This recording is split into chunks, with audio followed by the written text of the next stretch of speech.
টঙ্গীর ইজতেমা ময়দান থেকে এই মুহূর্তে আমাদের সঙ্গে যোগ দেবেন সহকর্মী পলাশ প্রধান, জানাবেন সেখানকার সবশেষ অবস্থা। পলাশ, একটু জানাবেন সচিবালয়ে দুপক্ষের সাথে সরকারের উপদেষ্টার বৈঠকের পর ইজতেমার ময়দানের আশেপাশের এলাকার পরিস্থিতি কেমন দেখছেন?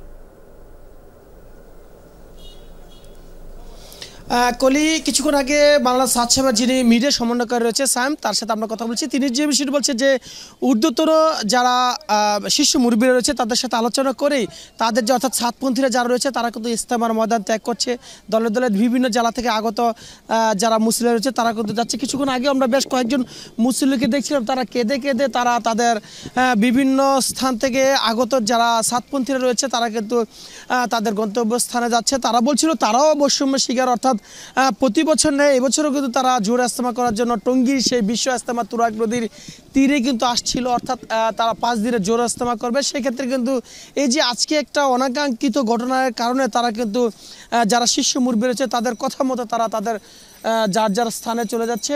এতে করে কিন্তু আমরা দেখছি বেশ কয়েকজন মুসলিম কিন্তু খুব মানে যদি বলি যে তারা খুব প্রকাশ করে যাচ্ছে। তারা বলছিল যে এই যে তাদের যে একটি বৈষম্য শিকার হয়েছে, তারা প্রত্যেক বছরই জোর ইজতেমা করে আসছে, হঠাৎ করে এই বছর তারা ইজতেমা করতে পারছে না। এত করে অনেকটাই কষ্ট বেদনা নিয়েই কিন্তু তারা তাদের গ্রামের বাড়িতে যাচ্ছে। কেউ কেউ আবার বিদেশি মুসল্লিরা আসছে, তারাও কিন্তু ঠিক একইভাবে তাদের যে ফিরতি যাওয়া সেই প্রস্তুতি নিচ্ছে।